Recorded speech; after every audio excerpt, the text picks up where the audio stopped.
오늘은 우리에게 가장 좋은 소식이 무엇일까? 라고 하는 제목으로 은혜의 시간을 좀 나눠보고자 합니다. 오늘 준비 찬송도 그렇고 청년부가 가장 연극을 많이 할 때 소재가 되는 내용이 오늘 본문입니다. 아마 교회 다니시는 분들의 경우에는 이 내용을 반복해서 아마 들었을 겁니다. 그렇죠? 저는 이 말씀을 준비하면서 참 은혜로운 시간을 가졌습니다. 목회자라고 하는 게 이런 즐거움이 있구나 라고 하는 것을 알게 되었죠. 사람이 과연 이 세상에서 가장 기쁜 소식이 무엇일까를 알고 있을까라고 질문한다면 아버지께서 보시기에는 알지 못한다라고 하는 거예요. 예를 들면 우리 각자의 경험을 한번 떠올려 봅시다. 내가 원하는 대학에 합격 통지서를 받았을 때 진짜 기쁘지 않을까요? 더구나 내가 원하는 일터에서 합격 통지서를 받았을 때 더 기쁘지 않겠습니까? 내가 원하는 어떤 배우자를 함께 결혼한다라고 하면 그것 또한 기쁘지 않겠습니까? 더구나 오랫동안 이런저런 이유로 아이를 갖지 못했던 사람이라고 한다면 첫 아이를 가졌을 때 그 기쁨 또한 크지 않겠습니까? 하지만 예수님께서 말씀하시길 노아의 홍수 때도 모든 사람들이 장가가고 시집가면서 즐겁게 보냈다라고 되어 있습니다. 예컨대 제가 40대 중반에 예수를 믿은 입장에서 보면 청소년 시기에 크리스마스가 되면 이유는 전혀 모른 채 친구들을 만나가지고 옷도 얇게 입고서 벌벌 떨면서 이렇게 밤늦게까지 집에 들어가지 않고 친구들과 함께 즐겼던 시간이 기억이 납니다. 그런데 집에 들어갈 때는 내가 왜 집에 가야 되지? 그런데 마땅히 갈 곳 없으니 집에 가는 것과 같은 쓸쓸한 경험들이 우리 각자에게 있을 것입니다. 그런데 오늘 본문에 보면 첫 번째로 제가 주목하고자 하는 단어가 있는데 8절에 보시면 그 지역에 목자들이 밤에 밖에서 자기 양떼를 지켰다라고 되어 있는데 하나님께서 왜 이 기쁜 소식을 밤에 전하셨을까라고 하는 질문이 제게 떠올랐습니다. 왜 밤일까? 창세기 1장에 가면 하나님께서 낮과 밤을 창조하셨죠. 밤을 창조하신 분은 하나님이십니다. 하나님께서 왜 밤을 창조하셨을까? 여기에는 중요한 영적 의미가 담겨 있다라고 하는 것을 알게 되었습니다. 만약에 예수님의 탄생 소식이 세상에서 가장 기쁜 소식이다라고 하는 것을 이해하는 관건은 그 출발은 바로 밤에 그 소식이 전해졌다라고 하는 것의 영적 의미를 아느냐 모르느냐에 달려있다. 더구나 수많은 사람들 가운데 왜 굳이 목동들에게 가장 먼저 복음의 소식이 전해졌을까라고 하는 질문에 답을 해야만 은혜로운 시간이 될 수가 있다. 목동들은 세상의 모든 사람들과 근본적으로 다른 것이 그들의 근무 시간은 낮이라기보다도 밤이다라고 하는 직종의 특성을 갖고 있습니다. 제가 일주일에 최소한 한 권씩의 독서를 하는데 실천을 하고 있습니다. 주보 뒤쪽에 보시면 밤에 드리는 기도라고 하는 책이 있는데 영국 성공회의 여자 목사님이신데 이분이 책을 읽는데 오늘 설교의 중요한 모티브를 알게 되었습니다. 아프리카 오지에 단기 선교를 갔을 때인데 사역을 다 마치고 난 뒤에 숙소로 돌아가게 되었는데 거리는 400m입니다. 실질적으로 멀지 않은 거리죠. 그런데 묘하게도 그날은 어떤 달빛도 어떤 불빛도 없는 그야말로 흑암과 같은 시간이었다라고 고백하는데 3cm면 이 정도 되겠죠? 3cm 앞을 구별할 수 없을 정도의 흑암이었다라고 이야기하고 있습니다.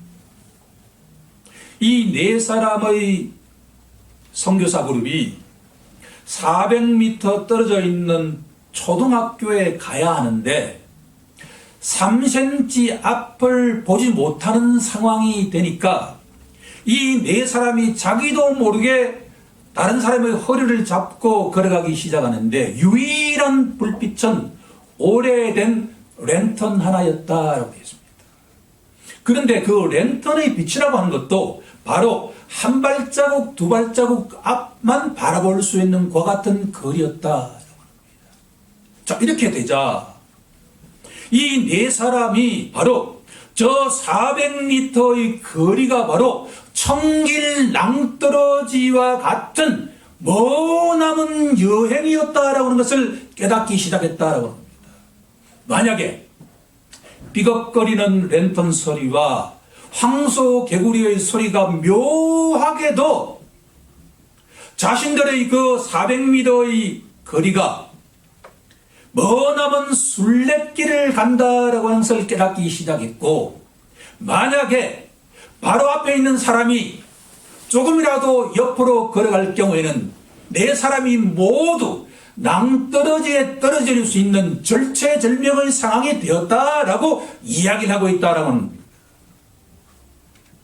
이 이야기가 우리에게 던지는 메시지라고 한다면 아담의 후손인 모든 사람이라고 하는 존재는 바로 여기에 나와 있는 밤의 삶을 살아가는 존재와 같다라고 하는 겁니다. 그러니까 우리가 내일 일을 알지 못하면서도 저 400m 거리에 있는 그 숙소에 가기 위해서 한 발자국 한 발자국 걸어가는 그 네 사람이 바로 여기 모인 우리 자신과 동일한 존재다라고 하는 것을 깨닫기 시작할 때 이 본문에 나와 있는 밤에 일하는 목동들이 바로 목자들이 바로 우리 자신이다라고 하는 것을 깨닫기 시작할 것이다. 이 세상의 모든 사람들은 3cm 앞을 알지 못하는, 오늘 오후에 어떤 일이 일어날지를 알지 못하는 흑암 속에 걸어가는 바로 파수꾼과 같다라고 하는 것을 인식할 때 이 본문은 바로 이 본문에 등장하는 목동들이 바로 우리 각자 자신이다라고 하는 것을 알 수가 있게 된다. 그러면 400m 거리에 떨어져 있는 그 네 사람에게 절체절명의 가장 필요한 소식은 과연 무엇일까요? 앞길을 밝혀주는 빛이 아니겠습니까? 이 세상에 어둠 속에서 바로 1m 앞에 낭떠러지가 있다는 것을 알지 못하는 인간에게 가장 중요한 소식이라고 하는 것은 바로 나의 앞길을 밝혀주는 빛이 아니겠는가라고 하는 이야기입니다. 우리에게 가장 중요한 것은 대학의 합격도, 우리가 원하는 취업도, 우리가 원하는 배우자도 근본적으로 아닐 수 있다라고 하는 것을 깨달아야 합니다. 우리 각자에게는 그런 경험이 있지 않습니까? 내가 원했던 그것을 쟁취하고 난 뒤에 자신도 모르게 비어있는 공간이 또 있다라고 하는 것을 경험하는 것이 인간의 삶이 아니겠는가? 그러면 오늘 이 본문이 우리에게 던지는 메시지는 이 세상에서 아담의 후손들에게 가장 중요한 기쁜 소식은 어둠 속에 한 빗줄기가 아니겠는가라고 합니다.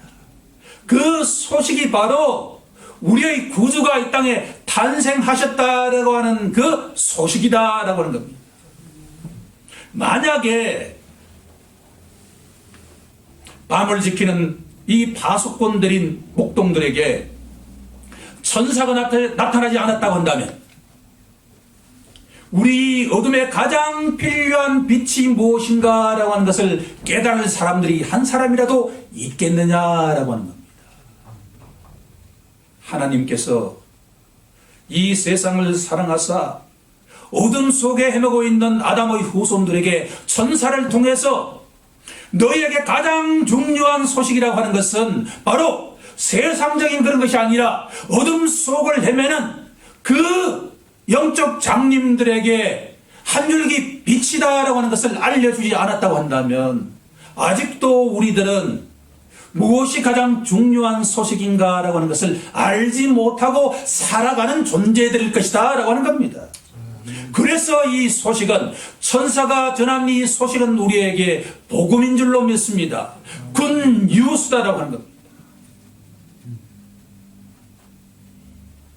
생명의 양식에 나와 있는 첫 번째 갈로의 정답은 파수꾼입니다.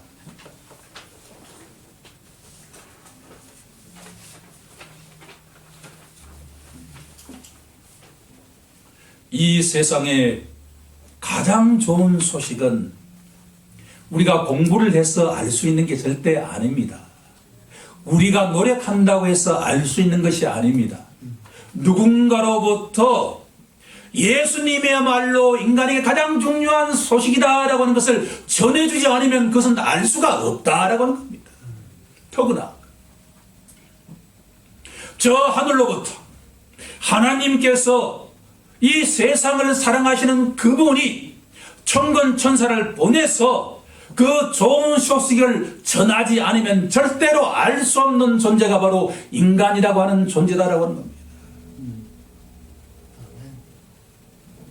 그러면 이 좋은 소식, 예수님께서 하나님의 아들이신, 보다 정확하게 말씀드린다면 하나님이신 그분이 어떻게 인간의 몸으로 이 땅에 탄생하셨는가라고 하는 것이 중요한 소식이 된다라고 하는 것은 우리가 파수꾼이 될 때만의 의미를 가진다라고 합니다. 내가 이렇게 맑은 대낮에 살고 있다라고 하는 사람에게는 절대로 좋은 소식이 전해져 봐야 그 소식이 참된 좋은 소식이 될 수가 없다라고 하는 것을 우리는 기억해야 할 것입니다. 좋은 소식은 하늘로부터 전해지는 것인데 파수꾼들에게만 전해진다라고 하는 것이 바로 좋은 소식의 본질인 줄로 믿습니다.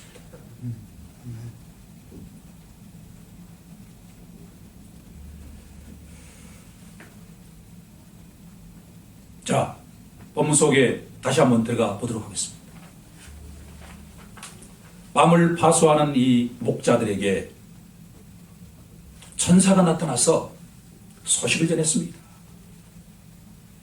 다윗의 동네에 너희를 위하여 구주가 나셨다. 바로 그리스도 예수다라고 하는 이 내용입니다. 저는 청소년 시절에 누군가 이 기쁜 소식을 명확하게 전하지도 않았지만 제가 서로 그 이야기를 들었다 하더라도 저는 그 이야기에 순종치 않았습니다. 들리지 않았습니다.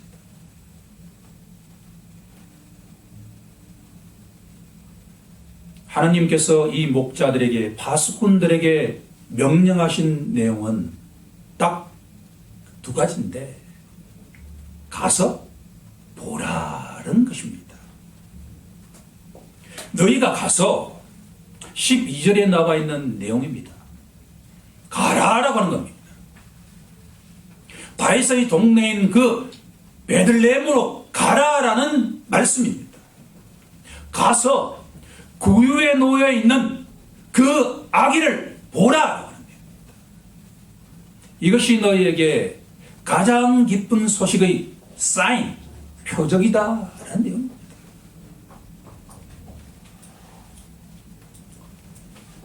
어떻게 이렇게 보면 너무나 단순한 것 아닙니까?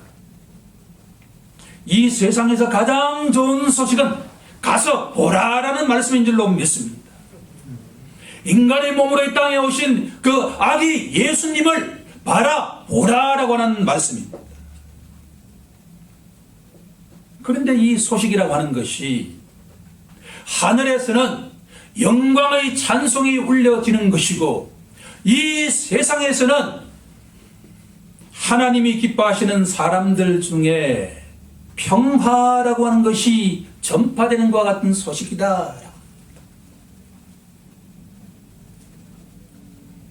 이 말씀을 묵상하면 때가 되면 저 하늘에서 영광스러운 찬송이 흘러버릴 것이고 이 땅에서도 유일한 샬롬이 바로 예수다라고 하는 찬송이 흘러버릴 것이다 라고 하는 겁니다.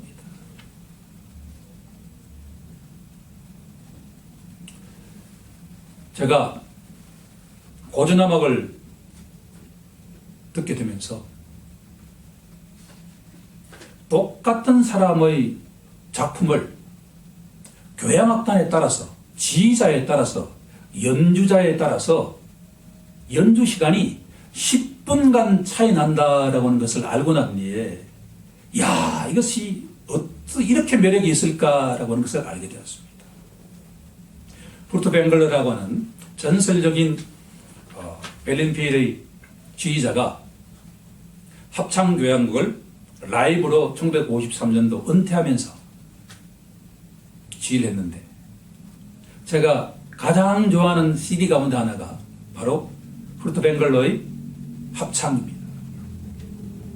주술적인 것과 같은 신비적인 것과 같은 즉흥 지휘를 하는 넘버원인데 진짜 그 곡을 듣고 있으면 천상에서 막 이렇게 할렐루야 외치면서 이 땅에서도 평화가 와 있다고 하는 것을 교향악단이 막 이렇게 전 세계를 향해서 선포하는 것 같은 울려 퍼지는 것 같은 내용이라고 하는 것을 알 수가 있습니다.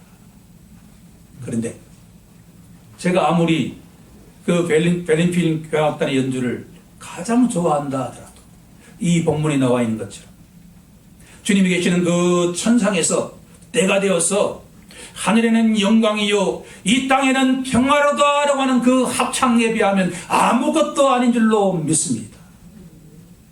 그리스도인들은 이 말씀이 울려 퍼질 것 같은 시간을 소망하면서 살아가는 자인 줄로 믿습니다.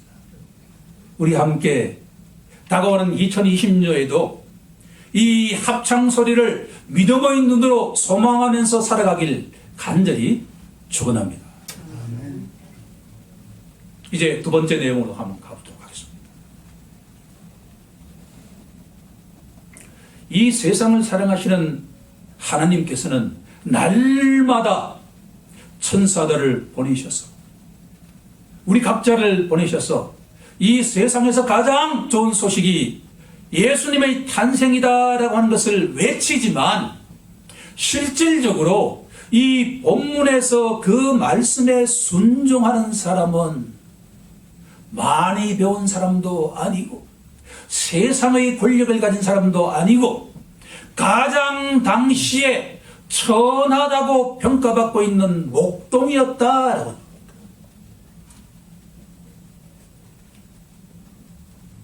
15절에 보시면 천사들이 떠나서 하늘로 올라가니 목자가 서로 말하되 이제 베들레헴으로 가서 주께서 우리에게 알리신 바 이 이루어진 일을 보자라고 말합니다.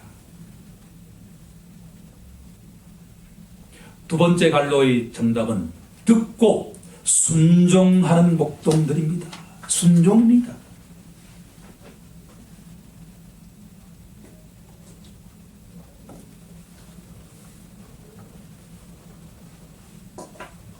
이 세상에 아무리 좋은 소식을 알고 있다 하더라도 순종하지 않는다고 한다면 그 소식이 과연 기쁜 소식이 될까라고 질문한다면 절대로 그렇게 될 수가 없습니다. 성경에서 속히 들으라라는 말씀은 속히 순종하라는 말씀입니다. 목자가 이에 베들레헴으로 가서 보자라고 결단했습니다.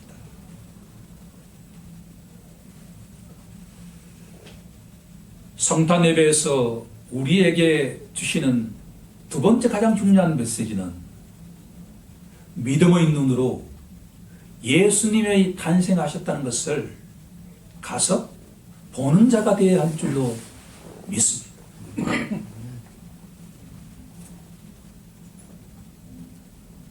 이제 마지막 세 번째 내용입니다.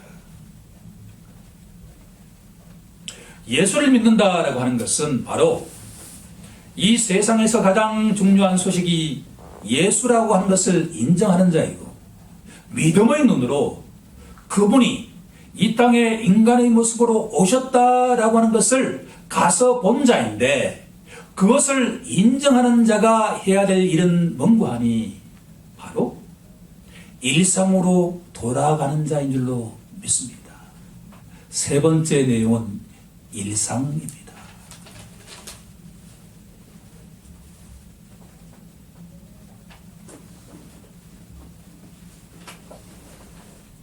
오늘 이 시간 우리가 아무리 많은 은혜를 받았다 하더라도 우리의 필드는 세상인 줄로 믿습니다. 천사들의 필드는 바로 저 하늘에 있듯이 그리스도인들의 필드는 이 세상 속으로 나아가는 자입니다. 자, 그러면 목자들이 어떻게 반응했는가를 보면서 우리도 어떻게 반응해야 되는지를 알아가는 시간이 되길 원합니다. 세 가지를 했습니다. 첫 번째, 20절에 보시면 하나님께 영광을 돌리고 라고 되어 있습니다.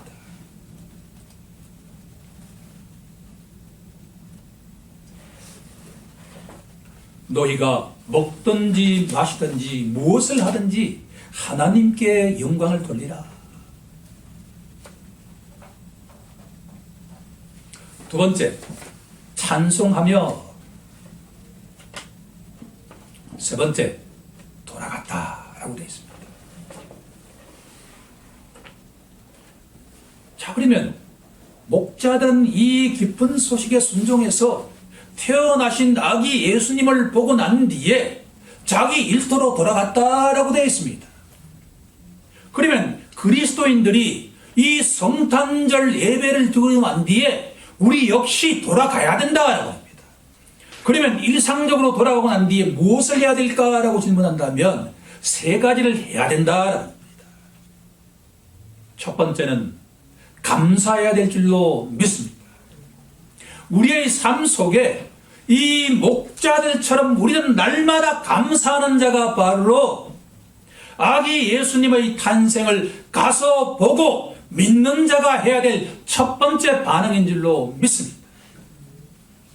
22년도 한 해 동안 우리 모두가 자신의 사업장에서, 자신의 일터에서, 자신의 가정에서 날마다 감사하는 자가 되게 간절히 축원합니다. 두 번째로 기뻐하는 자가 되어야 할 줄로 믿습니다. 감사하는 자가 곧 기뻐하는 자입니다.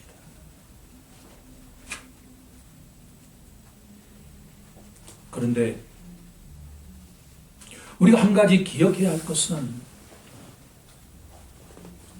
아까 2030 세대가 찬송을 부를 때 지치고 힘든 자에게 위로의 멘트와 찬송을 올려드리는 그 모습이 얼마나 아름다운지요. 그렇죠? 예수 믿는다고 해서 하나님께서 어둠까지 가실 것이라고 생각한다면 오산입니다.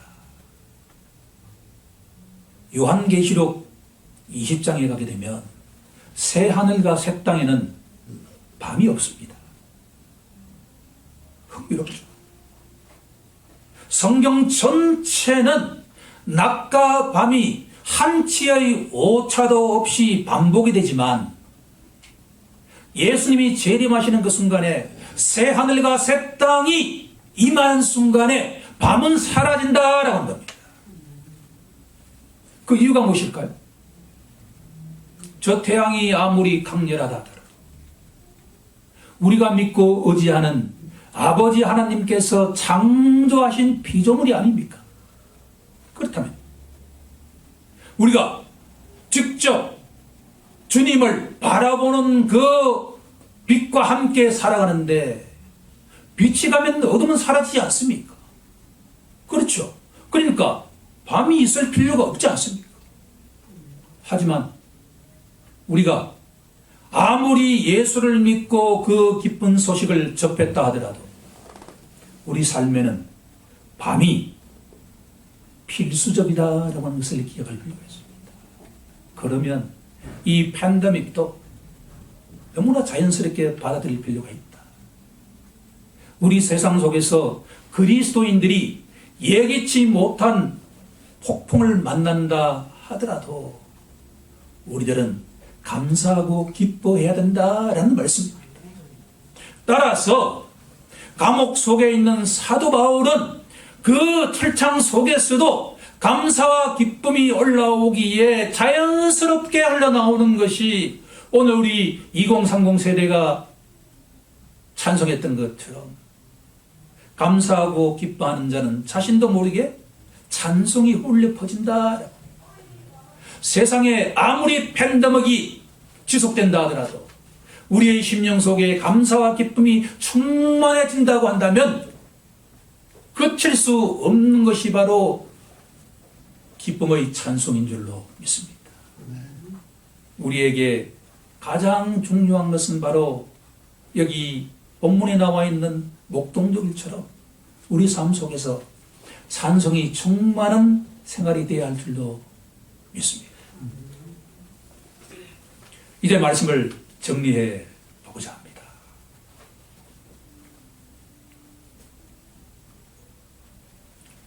아담의 후손으로서 징벌의 대상이 되어야만 하는 그 모든 사람들이 예수 그리스도의 대속을 통해서 제3과 영생에 대한 소망을 품은 자는 날마다 파수꾼이 되어야 할 줄로 믿습니다. 우리의 삶은 기술이 발달되면 발달될수록 마치 밤이 없는 것처럼 24시간이 다 밝을지라도 인간은 본질적으로 어두운 밤을 한 걸음 한 걸음 앞으로 나아가는 파수꾼과 같은 존재다라고 하는 것을 기억하는 순간에, 인정하는 순간에 우리에게 가장 좋은 소식은 어둠을 밝혀주시는 참빛 대신 예수 그리스도뿐이다라고 하는 것을 인정하면서 살아간다라고 하는 겁니다. 그렇다면 예수님이라고 하는 그 불빛을 바라보면서 한 걸음 한 걸음 살아갈 때 우리 삶 속에 날마다 감사와 기쁨과 찬송이 흘러 넘칠 줄로 믿습니다. 우리 모두 2020년도, 2022년도 한 해 동안에 이러한 삶이 지속되기를 우리 주 예수 그리스도 이름으로 간절히 축원하옵나이다. 아멘. 우리 함께 기도하겠습니다.